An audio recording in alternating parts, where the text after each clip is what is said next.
제가 20대까지만 해도요. 회식 자리나 뒤풀이에서 그리스도인들이 술자리, 술 문제를 어떻게 해야 되냐 그런 갈등과 어려움을 겪는 것이 보통이었습니다. 그때 제가 자주 상담을 받았었고 또 제가 후배들에게 상담을 해줬던 것들이 그 가운데 큰 부분이 술 문제였습니다. 그리스도인으로서 술자리에 가야 하는 것이 맞습니까? 또 술자리에 갔을 때 술을 마셔야 합니까? 말아야 합니까? 이것에 대해서 굉장히 고민을 많이 했고 또 그런 시기였습니다. 심지어는 술자리에 가지 않는 것 때문에 왕따 당하고 불이익도 당하고 얼마나 많은 어려움들을 사람들이 회사에서 혹은 학교에서 또 군대에서 그렇게 경험하고 또 당했는지 모릅니다. 그때 들었던 말이 있습니다. 우린 세상 속에 있어야 한다. 그래서 그 자리를 피하면 안 된다. 그 자리를 피하면 우리는 개토화된다. 그저 우리만의 교회, 우리만의 공동체가 된다. 그런 말들에, 그런 선배의 말에 술자리에 참석했다가 안주만 집어먹다가 참 꾸중도 많이 들었습니다. 그래서 그 다음부터는 회비도 더 많이 내고, 왜냐하면 안주를 많이 먹으니까 회비도 더 많이 내고, 술 취한 사람 택시 잡아주고 집까지 데려다주고 토한 사람 정리해주고 그러면서 악착같이 그 자리를 피하지 않았습니다. 그 속에서 영웅담 같은 이야기들이 쏟아졌고 그 간증을 통해 하나님을 경험하고 믿음의 승리를 경험한 그런 많은 지체들 또 많은 사람들이 있었습니다. 20년 정도가 지난 지금 아직도 이런 건강하지 못한 문화가 남아있긴 하지만 그래도 이젠 세상이 꽤 제법 많이 바뀌었죠. 그래서 이제는 개인의 어떤 그 선호를 굉장히 존중해주는 사회에 우리가 살고 있습니다. 이런 무조건 따라가야 하는 그런 전체주의적인 분위기는 많이 사라지고 있지만 그래서 일면 다행이라는 생각이 들지만 그런데 그게 다가 아니죠. 그로 인해서 또 다른 문제점을 우리가 보고 있습니다. 과거 세대를 무시하거나 감사하는 마음을 갖지 못하고 자기 주장만 그리고 비판만 일삼는 그런 사람들의 모습에서 우리는 또 다른 모습을 보게 됩니다. 이제는 중국집에 가서 짜장면이어야 하는 게 굉장히 큰일이 되었습니다. 짜장면 다 통일해서 한번 먹어줄 만도 한데 왜 그러시냐고, 공산주의냐고 이렇게 그렇게 말하면서 개인의 어떤 선택, 개인의 욕구를 우리가 말하죠. 그렇게 개인주의가 워낙 강해지면서 문제가 뭐냐면 사회의 여러 공동체들이 무너지고 있다는 사실입니다. 예전에는 어떤 권위에 순종하여 일사불란하게 움직이는 것이 몸에 배었다면 이제는 각 개인의 소리가 존중되는 문화이기 때문에 그렇게 바뀌다 보니까 어떤 공동체든 이제는 어려움을 겪고 있습니다. 표정이 안 그러신 것 같은데요. 가정 그렇지 않습니까? 아빠 말 한마디면 다 듣던 시대에서 이제는 아빠 말은 무슨 예? 그런 시대가 되어가고 있지 않습니까? 예전에는 가장에게 잘못이 있다 하더라도 가장을 존중했기 때문에 가정이 유지되었지만 이제는 가정이 쉽게 깨지고 있습니다. 가장의 권위가 옛날처럼 존중될 수 없는 상황이 되어버렸기 때문이죠. 물론 가장의 권위가 무조건 존중되어야 된다 그런 말씀은 아닙니다. 무조건적인 권위가 더 큰 문제를 야기한 것 우리가 얼마나 많이 경험했습니까? 다만 문제는 각자의 소리를 내기에 바쁜 상황, 아름다운 화음을 만들기에는 너무 어려운 상황이 되어버려서 공동체가 유지하기에는 이제는 많이 어려운 그런 시간이다라는 뜻입니다. 그런데 가정만 어디 그렇습니까? 교회도 비슷합니다. 과거 한국교회는 사회적 분위기와 맞물려서 권위주의적이고 전체주의적인 그런 분위기에 편승해서 교회가 움직여 왔습니다. 목사와 교회 지도자들이 말해 성도가 일사불란하게 움직이는 모습이 가장 교회다운 모습이었고 또 과거의 교회 목사님들을 어떤 목사님을 찾았는 줄 아세요? 오늘날은 온유한 목사님, 부드러운 목사님, 인격적인 목사님 그런 목사님을 찾지만 여러분 10대 때 20, 30년 전에 어떤 목사님을 우리가 꿈꿨습니까? 카리스마 있는 목사님 아니었습니까? 예. 그런 시대 속에서 교회 공동체가 한 마음과 한 뜻으로 연합한다는 것을 많이 느꼈지만 그런 모습 속에서 교회가 얼마나 오래 갈 수 있을까 우리가 고민하고 또 고민했습니다.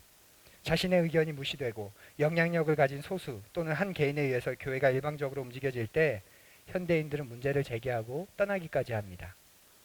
그래서 요즘에는 민주적 정관을 만들어서 건강한 교회를 세우려는 운동도 있는데 민주적으로 정관을 만들었다고 해서 교회가 건강해질까? 그것은 여전한 의문입니다. 이런저런 교회의 문제와 현대 개인주의의 문화는 많은 그리스도인으로 하여금 교회와 아주 낮은 정도의 소속감을 갖게 만들죠. 그래서 오늘날 교회와의 관계를 잘 설명해 주는 말이 있습니다. 혹시 이 말 들어보셨습니까? 불각은 불가원. 불가, 아니다. 근, 가까우면 안 된다. 또 원, 멀어서도 안 된다. 교회와 집은 이제는 너무 가까워도 안 되고 너무 멀어서도 안 되는, 굉장히 공감하는 눈빛이네요. 그렇게 믿지 않습니까? 과거에는 교회와 집은 무조건 가까워야 한다고 믿었고, 그래서 실제로 교회 주변으로 이사까지 갔습니다. 그 덕에 공동체가 형성되었고 교회가 끈끈했습니다. 그런데 오늘날은 적당한 거리를 유지해야 한다고 합니다. 근데 오늘날은 그래 최근은 더한 것 같아요. 이제는 교회는 멀수록 좋다. 시댁이 멀수록 좋은 것처럼 교회도 멀수록 좋다. 그런 믿음이 있습니다. 근데 가만히 따져보면 이건 물리적인 거리에 대한 이야기가 아니라 심리적인, 그런 심정적인 이야기인 것 같아요. 교회는 내 삶에 너무 가까이 있으면 안 돼. 이런 말이죠. 적당히, 혹은 일주일에 한 번 정도 찾기에 딱 그 정도 먼 거리, 그 정도 적당한 거리에 교회가 있어야 한다. 그렇게 말을 하는 겁니다. 이렇게 삶에 지친 사람들이 점점 가난한 성도가 되어가고 있지요. 뭐 이제는 너무 익숙해서 새로운 단어도 아니죠. 신앙은 가지고 있지만 나는 그리스도인이고 하나님은 믿지만 난 교회엔 안 나가. 이런 사람들을 표현하는 게 가난한 성도라는 말 다들 아실 겁니다. 이렇게 가정이건 교회건 또 다른 공동체건 모두가 다 몸살을 앓고 있는 상황 속에서 공동체를 이룬다는 것, 여러분 가능할까요? 불가능하다면 우리가 엄한 짓 하고 있는 거 아닙니까? 제각기 자기 모양을 고집하여 울퉁불퉁한 돌들이 모여있는 것 같은 모습이 아니라 우리가 지지난 시간 살펴본 것처럼 디디고 갈 수 있는, 디딤돌이 될 수 있는 공동체, 과연 가능할까요? 각자 소리를 내어 불협화음을 내는 공동체가 아니라 아름다운 화음을 이뤄낼 수 있는 그런 공동체, 정말 가능할까요? 놀랍게도 안디옥 교회의 모습에서 우리는 이런 건강한 공동체의 모습을 볼 수 있습니다. 디딤돌이 되어주고 서로 성장하는 교회였던 안디옥 교회가 어떻게 함께 세우는 교회가 되었는지 오늘 함께 살피고자 합니다. 다 함께 우리 오늘 말씀을 봉독합시다. 19절부터 30절까지. 우리가 2월 한 달 동안 이 본문, 이 본문 11장 19절부터 30절까지 이 본문을 4주 동안 지금 묵상할 계획이죠. 여러분들도 계속 이 본문을 묵상해 보십시오.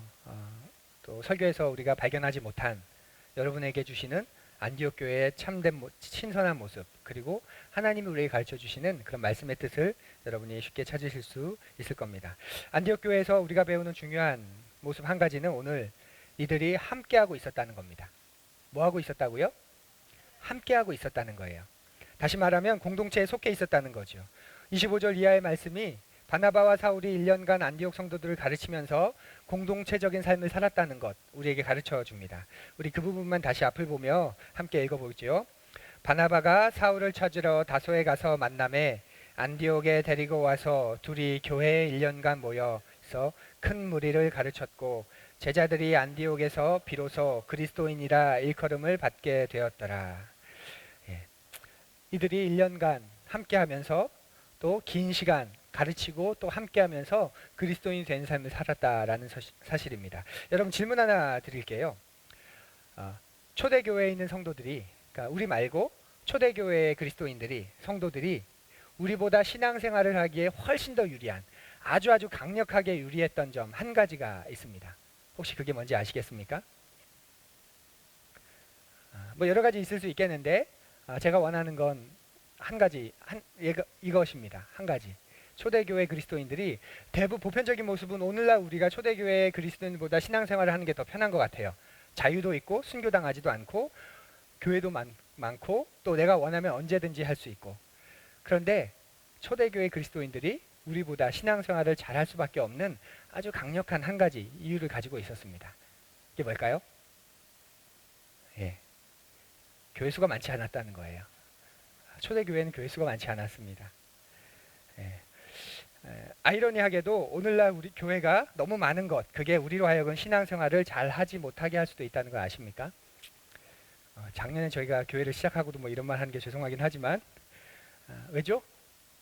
교회를 쉽게 옮길 수 있으니까.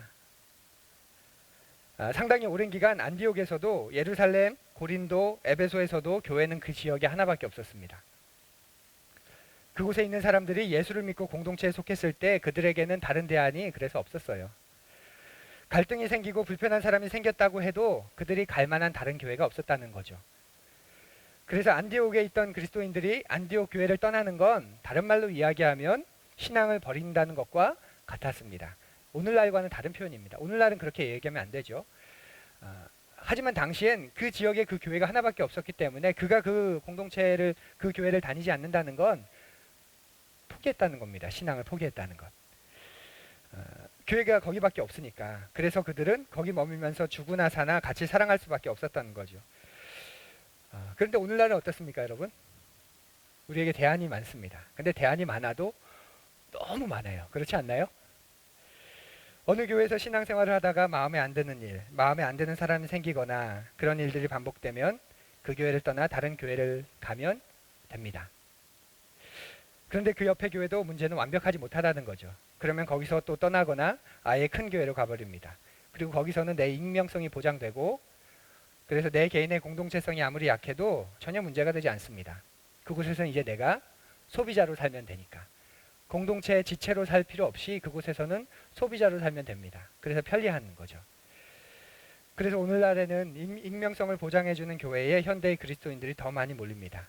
작은 교회 가면 이것저것 봉사를 시킬 것 같고 왠지 그런 의무감, 그런 내가 가져야 될 것 같고 더군다나 내 삶이 노출되기 때문에 아예 큰 교회를 선호하는 거죠. 그런데 여러분, 혹시 제가 아니면 어떤 교회가 좋은 예배를 제공하고 그것만 제대로 드려도 여러분 신앙생활 잘하는 겁니다. 그렇게 말한다면 그거 잘못된 것입니다. 속지 마십시오. 교회는 하나님을 아버지로 모신 실제적인 가족 공동체입니다. 그래서 우리는 교회를 등록하면 뭐라고 부르죠? 등록교인이라고 안 하고 뭐라고 부르죠? 하늘가족이라고 하잖아요.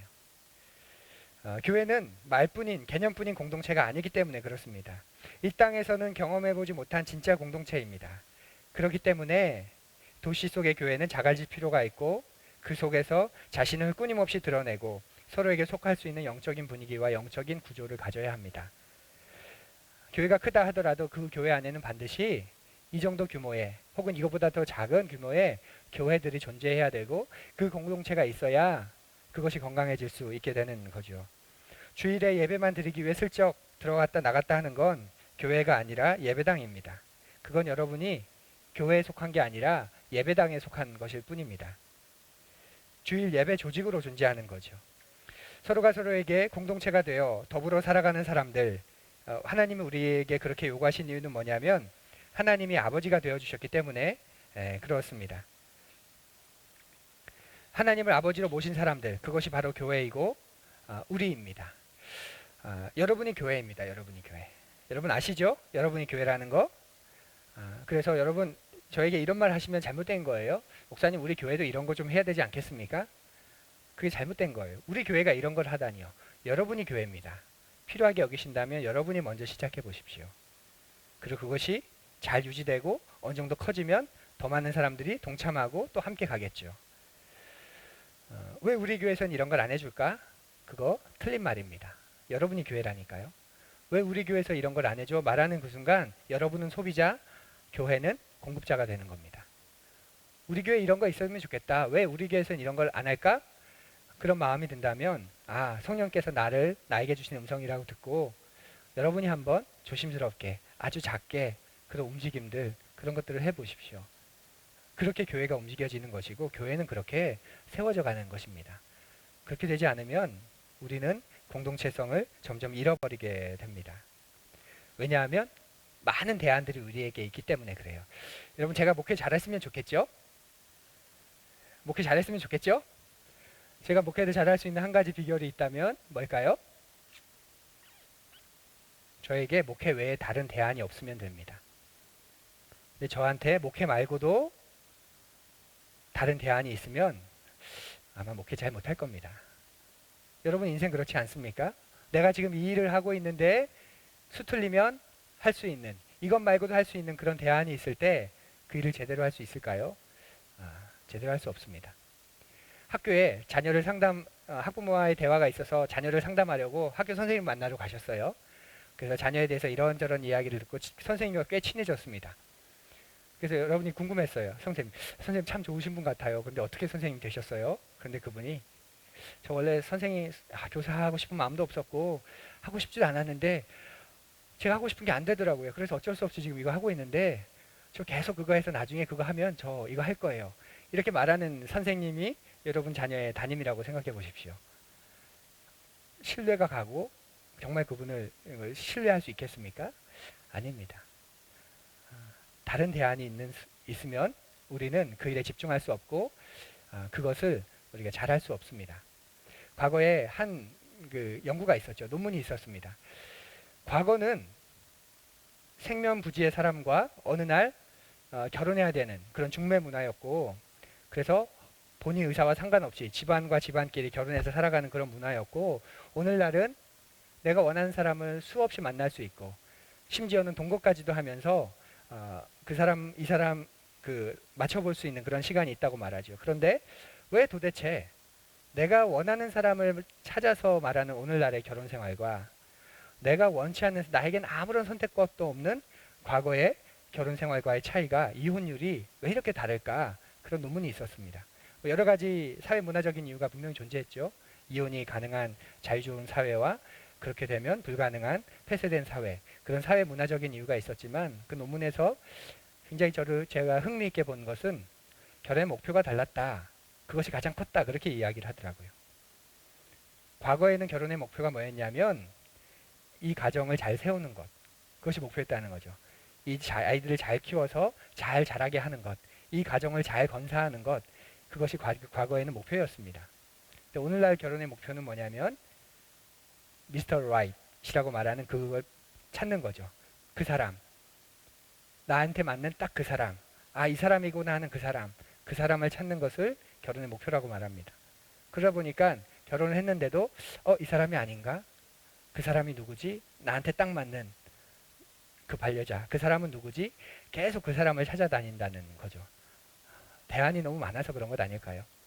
과거에는 대안이 없습니다. 이건 그냥 인정하고 이 속에서 어떻게 하면 건강한 가정, 어떻게 하면 건강한 자녀들을 키울까, 어떻게 하면 이 가정을 잘 건사할까, 그렇게 지냈다면 오늘은 그런 목표보다는 계속 끊임없이 대안들을 찾아가는 그런 시대가 됩니다. 그러니 그런 시대 속에서 공동체를 이룬다는 건 쉽지 않죠. 서로 다른 사람들, 또 서로 모관한 사람들이 함께 모여서 지낸다는 것, 정말 쉽지 않습니다. 각자 자기의 생각이 있고요. 취향이 있습니다. 양보도 한두 번이죠. 배려도 한두 번 하는 거죠. 시간이 지날수록 그렇게 되면 마음이 상하고 분열과 다툼이 일어나게 됩니다. 그래서 아예 민주적으로 투표를 하자는 그런 교회도 있는데, 우리에게도 그런 민주적인 정관이 있죠. 우리 교회도 그런 것들이 있습니다. 그런데 그런 것들이 그 공동체를 참 건강하게 만들어줄까? 이건 여전히 의문입니다. 안디옥 교회에는 굉장한 다양한 사람들이 있었어요. 13장 1절 이하를 보면 안디옥에 어떤 사람들이 있는지 우리가 알 수 있습니다. 우리 앞을 보면 함께 읽어볼까요? 안디옥 교회에 선지자들과 교사들이 있으니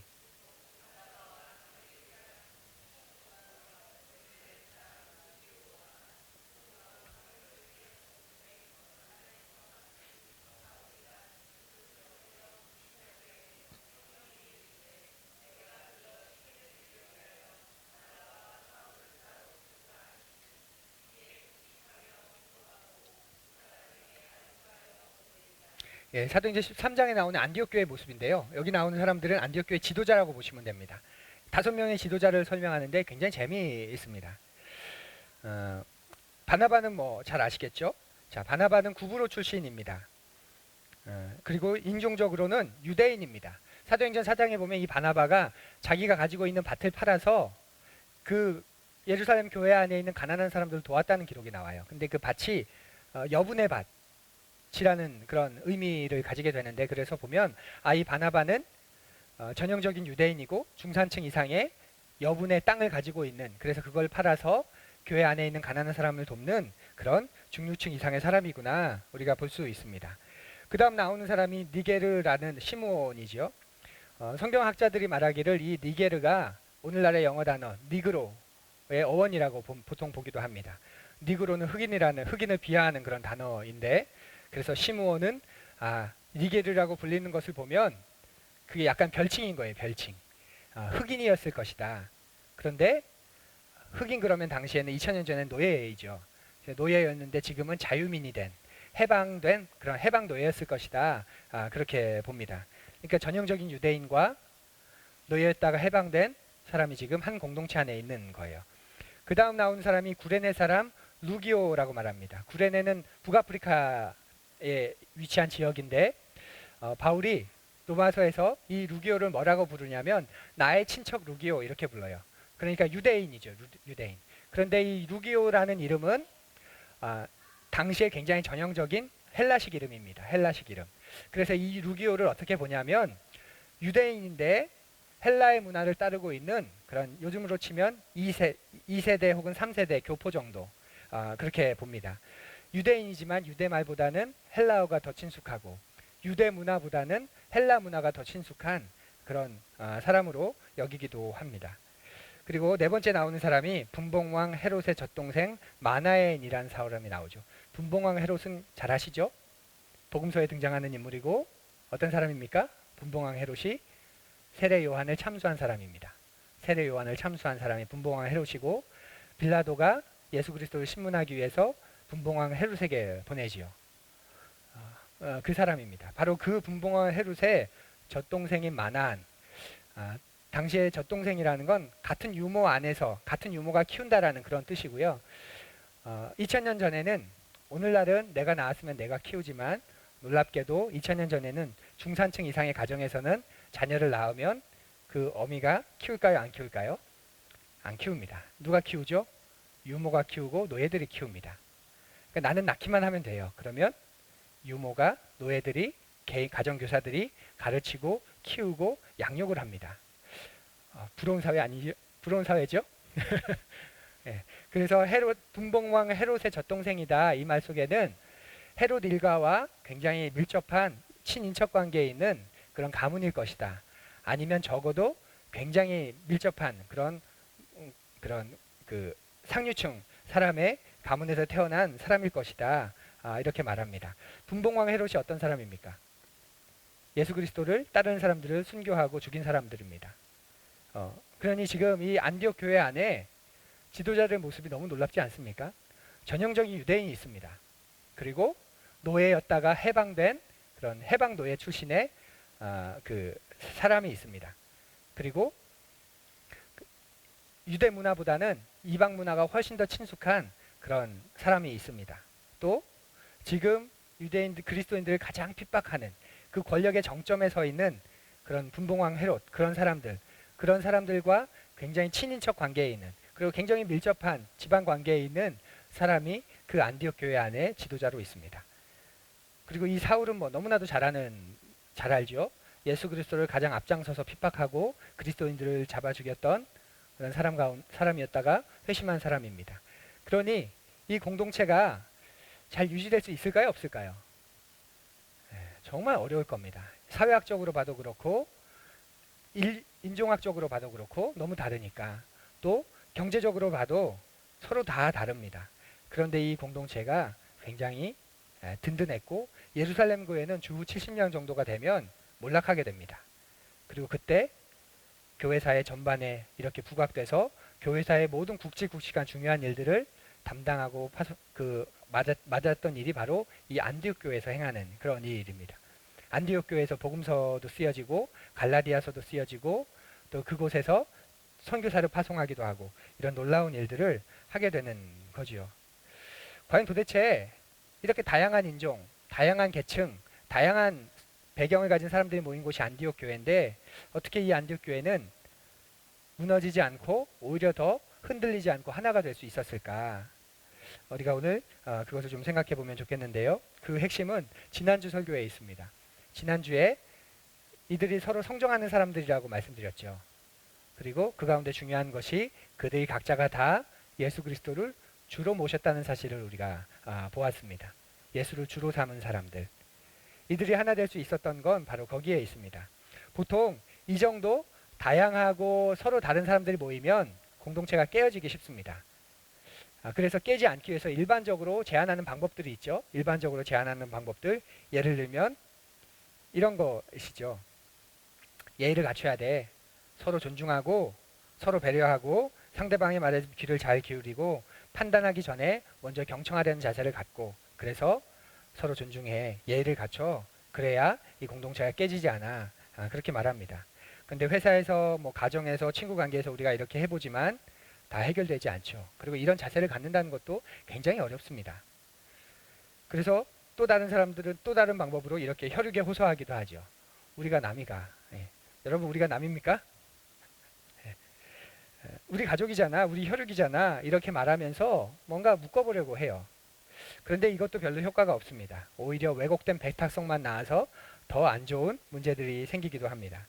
그래서 요즘에는 갈등을 없애기 위해서 하나 되기 위해서 사명선언문을 작성하기도 하죠. 회사에 이런 게 굉장히 많습니다.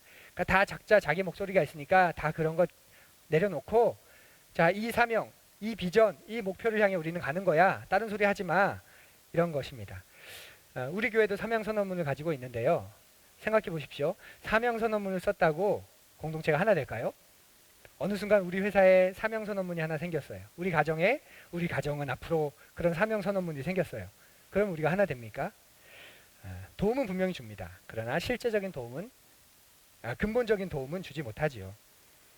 안디옥 교회는 그것을 어떻게 이루었을까? 바로 예수 그리스도를 주로 섬기면서 개인으로 성장했고 그분으로 인해 이들이 하나가 됐다는 사실에 있습니다. 서로가 다른데도 불구하고 이들이 하나 될 수 있었던 것 바로 거기에 있습니다. 이들에게는 공통 분모가 있었던 거예요. 공통 분모. 예수 그리스도가 우리의 주시다라는 공통 분모가 있었다는 겁니다. 우리는 그분의 종이다. 그의 뜻이라면 우리가 무엇이든지 하겠다. 이 자세가 그들을 하나 되게 했습니다. 그래서 그들은 자신들의 공통된 주인이 누구인지를 알았고 그 주인 아래에서 자신들이 어떻게 살아야 되는지를 끊임없이 맞추고 끊임없이 고민했던 것이죠. 여러분 이런 의식을 갖게 되면 실제로 가정과 교회가 변화됩니다. 우리가 이것을 굉장히 우습게 여기고 뭔가 특별한 비법, 뭔가 특별한 방법, 그건 다 아는 거니까요 목사님. 그건 다 알아. 뭐 그거 누가 몰라. 그런 거 말고 좀 우리가 자꾸 이렇게 더 근본적이고 근원적인 것에 대한 관심보다는 표피적이고 편파적인 그런 부분에 대한 관심을 갖다 보니까 이것이 얼마나 강력한 말인지 우리가 너무 사소하게 여깁니다.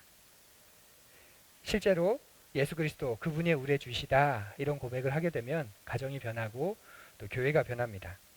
결혼했을 때 남자와 여자의 차이가 엄청나지요. 배경의 차이가 있고 성격의 차이가 있고 의사소통을 하는 그 방식의 차이가 있습니다. 그런데 이것을 조정해 줄 수 있는 분 바로 하나님밖에 없습니다. 그 가정에 하나님이 계시지 않다면 문제가 터졌을 때 또는 인생의 방향에 대한 이야기를 나눌 때 도움을 줄 수 없는 분이 존재하지 않게 됩니다. 하나님은 여러분에게 인생의 목적을 제시해 주시고 인생의 가치에 대해서 이야기해 주실 수 있는 분임을 여러분 믿으십시오. 그리고 의심하지 마십시오.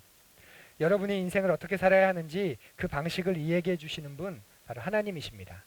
그래서 하나님은 그저 개념이 아닙니다. 어떤 종교적인 상징도 아니에요. 하나님은 구체적으로 우리가 어떻게 살아야 하는지를 말씀해 주시는 분, 가르쳐 주시는 분, 보여주시는 분이십니다. 그렇기에 남편과 아내 두 사람이 그 하나님을 주인으로 섬기면 문제가 해결될 수 있는 소지가 상당히 많아지겠죠. 어떤 문제가 터졌을 때 당신 생각은 그거지 내 생각은 이거야. 거기서 해결될 수 없습니다. 그런데 그런 문제가 터졌을 때 좋다. 그런데 우리 주인이신 하나님의 뜻은 어떨까? 이 문제에 대해서 우리 주님은 어떻게 생각할까? 이렇게 고민을 한번 던져본다면 그 안에는 맞춰갈 수 있는 부분들이 상당히 많아지게 됩니다. 제가 무언가 정하고 움직일 때 여러분이 저를 믿고 신뢰해 주신 건 너무 감사한데 한 번쯤 그렇게 물어보셔도 좋습니다. 근데 목사님 주님도 그걸 원하실까요? 그 말 듣고 제가 가만히 있을까요? 당연히 주님도 원하시겠죠. 막 화를 내겠죠. 그런데 혼자 조용한 데 가서 마음이 자꾸 찔림이 있어서 주님 정말 주님도 원하실까요? 그거 정말 끊이지가 않습니다. 계속 그렇게 주님께 물으면서 한 번 더 그런 시간 갖지 않을까요? 굉장히 놀라운 사실이고 굉장히 무서운 사실입니다. 제가 젊은 부부들, 결혼하려고 하는 청년들에게 꼭 하는 말이 결혼은 삼각형이다. 부부관계는 삼각형이다. 그거 하나만 꼭 기억해. 이렇게 말합니다. 저는 결혼 생활은 삼각형이라고 생각해요. 꼭지점 위에 하나님 계시고 양쪽에 서로 배우자가 있죠. 하나님을 서로가 바라보면 하나님과 그래서 가까워지면 놀랍게도 두 사람도 가까워집니다. 그런데 하나님을 바라보지 않으면, 하나님과 점점 멀어지면 서로가 어느 순간 멀어져 있습니다. 저는 인생에도 그렇고 결혼 생활에도 그렇고 그 어떤 관계 속에서도 놀라운 진리라고 생각합니다. 여러분의 부부관계가 안 좋을 때 혹은 다른 이와 다툼이 있을 때 하나님과의 거리를 한번 생각해 보십시오. 그때 하나님과의 거리는 정말 뜨거웠는데, 예배를 드리면 그냥 은혜의 도가니였는데 유독 사람하고는 거칠어 그랬을까요? 아니면 예배가 메마르고 하나님과의 관계가 멀어 보였을 때 다른 사람과의 관계도 거칠고 또 모났을 확률이 많이 있습니다. 교회 안에서 왜 자꾸 싸움이 일어날까요? 누군가가 교회 주인 행세를 하려고 하기 때문 아닙니까? 내가 먼저 왔으니까, 내가 중심이니까, 내가 중요한 역할을 하니까. 그런데 교회의 주인은 하나님 한 분밖에 없습니다. 하나님의 시각으로 여러 가지 갈등에 대해 이야기하면 우리는 문제를 그래서 해결할 수 있게 됩니다. 그렇게 하지 않으니까 계속 문제가 생겨나는 거죠. 그렇게 하지 않으니까 조율이 안 되는 거고, 그렇게 하지 않으니까 그 순간은 뭔가 이루어졌어요. 그런데 한 사람의 속에는 뭐가 나타납니까? 한 번만 더 네 뜻 주장해봐. 내가 이렇게까지 다 들었는데 한 번만 더 그렇게 봐. 그때는 나도 용서 없어. 우리가 그런 위험한 소지들이 많이 있습니다. 서로가 달라도 하나가 될 수 있습니다. 우리가 한 주인을 섬긴다면 하나 될 수 있습니다. 안디옥 교회를 보면서 우리가 무한한 그런 도전을 받으면 좋겠어요. 사회학적으로, 심리학적으로, 인류학적으로 도저히 하나가 될 수 없는 사람들인데, 그런 교회가, 예루살렘 교회가 사라지고 난 이후에 교회사에 아주 중요한 역할을 할 만큼 그런 놀라운 역할을 하게 됩니다. 그런데 그렇게 할 수 있었던 이유가, 예루살렘 교회는 유대인들이 철저하게 중심이 된 유대인의 교회라고 한다면, 우리가 방금 본 것처럼 이 안디옥 교회는 너무나 놀랍게도 하나가 될 수 없는 그 다양한 사람들이 모여있는 교회였습니다. 이미 그 교회가 다양성을 내포하고 있었던 거죠. 그러다 보니까 예루살렘 교회가 사라지고 난 다음에 이 안디옥 교회를 통해 놀라운 일들이 더 일어날 수 있었던 그런 통로를 하나님이 사용한 것입니다. 사랑하는 여러분, 우리 안디옥 교회를 생각하며 우리의 교회의 첫 발걸음을 내딛어 봅시다. 그리고 본받읍시다. 성경 속의 한 이야기로 그치지 말고 우리가 본받아야 할 교회, 우리가 지금 여기서 이루어야 할 교회, 그렇게 안디옥 교회를 품어봅시다. 우리 모두는 솔리스트가 될 수 없습니다. 설사 우리 가운데 어떤 몇몇 사람이 굉장히 특출한 솔리스트 같은 사람이라 할지라도 다른 이들과 결국 함께 연주를 해야 합니다. 각자 도생의 시대에 자기 목소리만 내려야 하는 우리가 어떻게 아름다운 화음을 만들어낼 수 있을까요? 지휘자를 보면 가능합니다. 예수 그리스도가 우리의 지휘자이시고 가장 위대한 지휘자십니다.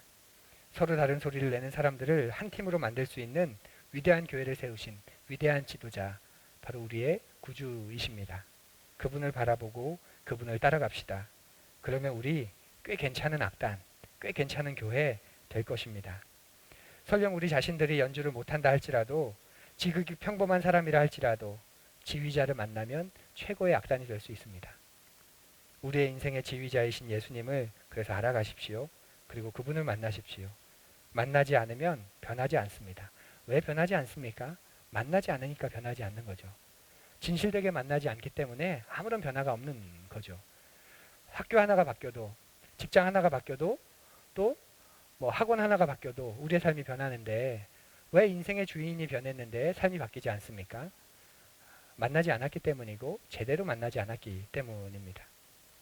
그 하나님을 중심에 두고 우리 서로 교회, 또 우리 관계 그렇게 함께 세워나가는 우리가 되었으면 참 좋겠습니다. 이번 한 주도 그분을 전심으로 섬기고 따라가는 여러분 되시기를 바랍니다. 우리 기도하겠습니다. 하나님, 우리 안디옥 교회의 세 번째 모습을 보며 그들이 교회를 함께 세우는 그런 공동체였음을 묵상하였습니다. 전혀 하나가 될 수 없는 사람들, 부딪힐 거리들이 훨씬 더 많은 사람들, 그런데도 놀랍게 하나가 된 그들의 모습, 우리도 본받고 따르게 주님 도와주옵소서. 주님을 중심에 두면 됩니다. 주님을 바라보며 우리가 살아가면 됩니다. 그렇게 구주 안에서 성장하되 함께 예수 그리스도가 우리의 구주시라는 사실을 가지고 교회를, 또 가정을, 우리의 일터를, 또 우리의 관계를 맺어나가도록 주님 도와주옵소서. 각자 도생의 시대에 우리를 함께 살라 부르신 하나님, 이것이 얼마나 놀라운 은혜이고 특권인지 그렇기 때문에 교회가 필요하다 말씀하신 그 하나님 앞에 우리가 담대히 나아가도록 주님 인도하여 주옵소서. 예수님 이름으로 기도드립니다. 아멘.